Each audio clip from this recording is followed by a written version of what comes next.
ANMR ನ್ಯೂಸ್ಗೆ ಸ್ವಾಗತ. ಚಿಂತಾಮಣಿಯ ಪ್ರಕೃತಿಯ ಮಡಿಲಲ್ಲಿ ಹಸಿರಿ ಗುಡ್ಡಗಳ ತಪ್ಪಲಿನಲ್ಲಿ ನೆಲೆಗೊಂಡಿದೆ ಒಂದು ವಿಶಿಷ್ಟ ಅತ್ಯಾಧುನಿಕ ಶೈಕ್ಷಣಿಕ ಸಂಸ್ಥೆ ಶಾಕ್ಯ ಗ್ಲೋಬಲ್ ಅಕಾಡೆಮಿ. ಅಂತಾರಾಷ್ಟ್ರೀಯ ಮಟ್ಟದ ಪಾಠ್ಯಕ್ರಮವನ್ನು ಅನುಸರಿಸುತ್ತಿರುವ ನಮ್ಮ ಶಾಲೆ ಮಕ್ಕಳು ಜಾಗತಿಕ ಪೈಪೋಟಿಗೆ ತಯಾರಾಗುವಂತೆ ಅವರ ಆಲೋಚನಾ ಶಕ್ತಿ, ಸೃಜನಶೀಲತೆ ಮತ್ತು ನಾಯಕತ್ವವನ್ನು ಬೆಳೆಸುವುದೇ ನಮ್ಮ ಗುರಿ. ಇತ್ತೀಚಿನ ತಂತ್ರಜ್ಞಾನವನ್ನು ಅಳವಡಿಸಿಕೊಂಡು ಸ್ಮಾರ್ಟ್ ತರಗತಿಗಳು, ವೈಜ್ಞಾನಿಕ ಪ್ರಯೋಗಾಲಯಗಳು, ಗ್ರಂಥಾಲಯಗಳು ಮತ್ತು ಕ್ರಿಯಾಶೀಲ ಕಲಿಕೆಯ ಸೌಲಭ್ಯಗಳು ನಮ್ಮಲ್ಲಿ. ವಿದ್ಯೆ ಎಂಬುದು ಕೇವಲ ಪಾಠ್ಯವಲ್ಲ, ಅದು ಅನುಭವದ ಮೂಲಕ ಅರ್ಥ ಮಾಡಿಕೊಳ್ಳುವ ಪ್ರಕ್ರಿಯೆ. ಈ ನಮ್ಮ ಶಾಲೆಯಲ್ಲಿ ರಾಷ್ಟ್ರಮಟ್ಟದ ಶಿಕ್ಷಣ ತಜ್ಞರು, ವಿಜ್ಞಾನಿಗಳ ಮಾರ್ಗದರ್ಶನದಲ್ಲಿ ರೂಪಾಂತರಗೊಂಡಿದ್ದು, ಇಲ್ಲಿ ಶಿಕ್ಷಕರು ಬೋಧಕರಷ್ಟೇ ಅಲ್ಲ, ಉತ್ತಮ ಮಾರ್ಗದರ್ಶಕರು ಮಕ್ಕಳ ಸಾಮರ್ಥ್ಯವನ್ನು ಗುರುತಿಸಿ ಅವರ ಪ್ರತಿಭೆಗೆ ರೂಪ ನೀಡುವ ಧ್ಯೇಯದೊಂದಿಗೆ ಕಾರ್ಯನಿರ್ವಹಿಸುತ್ತಾರೆ. ದಾಖಲಾತಿಗಳು, ಪ್ರವೇಶಗಳು ಶೀಘ್ರದಲ್ಲೇ ಮುಕ್ತಾಯಗೊಳ್ಳಲಿದ್ದು, ಪೋಷಕರು ನಿಮ್ಮ ಮಕ್ಕಳ ಭವಿಷ್ಯಕ್ಕೆ ಬುನಾದಿ ಹಾಕಿ ಹಿಂದೆ ನೋಂದಾಯಿಸಿ. ವಿಳಾಸ: ಕಾಡುಮಲ್ಲೇಶ್ವರ ಬೆಟ್ಟದ ರಸ್ತೆ, ಗಂಗಾನಗರ ಹತ್ತಿರ, ಚಿಂತಾಮಣಿ. ಹೆಚ್ಚಿನ ವಿವರಗಳಿಗೆ ಸಂಪರ್ಕಿಸಿ. ಮೊಬೈಲ್ ನಂಬರ್ 9740666916 ಮತ್ತು 7795845995.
ರೈತ ವಿರೋಧಿ ಸರ್ಕಾರಕ್ಕೆ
ರೈತ ವಿರೋಧಿ ಸರ್ಕಾರಕ್ಕೆ ಮಾವು ಬೆಳೆಗಾರರ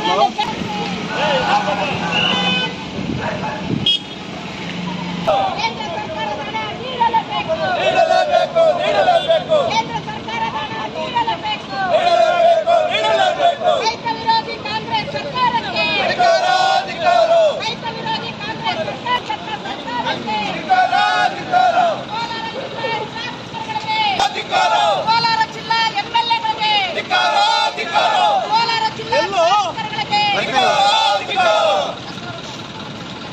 ಬೆಳೆಗಾರರ ಕ್ಷೇಮಾಭಿವೃದ್ಧಿ ಸಂಘದಿಂದ ಏನು ಜೂನ್ 2ನೇ ತಾರೀಕಿನಿಂದ ನಿರಂತರವಾಗಿ ಜಿಲ್ಲೆಯಾದ್ಯಂತ ಪ್ರತಿಭಟನೆಗಳು ಮತ್ತು ರಸ್ತೆ ತಡೆ ಹಾಗೂ ಶ್ರೀನಿವಾಸಪುರ ತಾಲೂಕು ಬಂದ್ಗೆ ನಾವು ಕರೆ ಕೊಟ್ಟಿದ್ದೇವೆ.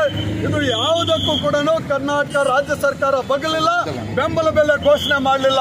ಹಾಗಾಗಿ ಇವತ್ತು ನಾವು ಕೇಂದ್ರ ಮತ್ತು ರಾಜ್ಯ ಸರ್ಕಾರಗಳಿಗೆ ಎಚ್ಚರಿಕೆಯನ್ನು ಕೊಡ್ತಾ ಇದ್ದೀವಿ. ಈಗಾಗಲೇ ಭಾರತ ಸರ್ಕಾರ, ಕೇಂದ್ರ ಸರ್ಕಾರ ಬೆಂಬಲ ಬೆಲೆಗೆ ಹಣ ಬಿಡುಗಡೆ ಮಾಡಿದ್ರು ಕೂಡ ರಾಜ್ಯ ಸರ್ಕಾರ ಮಾನ್ಯ ಸಿದ್ದರಾಮಯ್ಯನವರು ಬೆಂಬಲ ಬೆಲೆ ಘೋಷಣೆ ಮಾಡಲಿಕ್ಕೆ 15 ದಿನಗಳಿಂದ ಮೀನಾವೇಶ ಮಾಡ್ತಾ ಇದ್ದಾರೆ. ಆ ಮೀನಾವೇಶವನ್ನ ಬಿಟ್ಟು ಇವತ್ತು ರೈತರ ಪರವಾಗಿ ನಿಲ್ಲಬೇಕು. ಕೋಲಾರ ಜಿಲ್ಲೆಯ ಎಲ್ಲಾ ಶಾಸಕರುಗಳು ಎಂಪಿನೂ ಸೇರಿಸೋದಂಗೆ ಸರ್ಕಾರದ ಮೇಲೆ ಇವತ್ತು ಒತ್ತಡ ತಂದು ಬೆಂಬಲ ಬೆಲೆ ಘೋಷಣೆ ಮಾಡಬೇಕು. ಇಲ್ಲ ಅಂತಂದ್ರೆ ನಾಳೆ ಬೆಳಗ್ಗೆ 6 ಗಂಟೆಗೆ ವಿಧಾನಸೌಧಗೆ ಮಾವಿನಕಾಯಿ ಸಮೇತ ನಾವು ಮುತ್ತಿಗೆ ಹಾಕಲಿಕ್ಕೆ ಬರ್ತಾ ಇದ್ದೇವೆ. ಮಾನ್ಯ ಮುಖ್ಯಮಂತ್ರಿಗಳು, ಮಾನ್ಯ ತೋಟಗಾರಿಕೆ ಮಂತ್ರಿಗಳು, ಮಾನ್ಯ ಕೋಲಾರ ಜಿಲ್ಲಾ ಉಸ್ತುವಾರಿ ಮಂತ್ರಿಗಳು 3 ಜನ ಅಲ್ಲಿರಬೇಕು.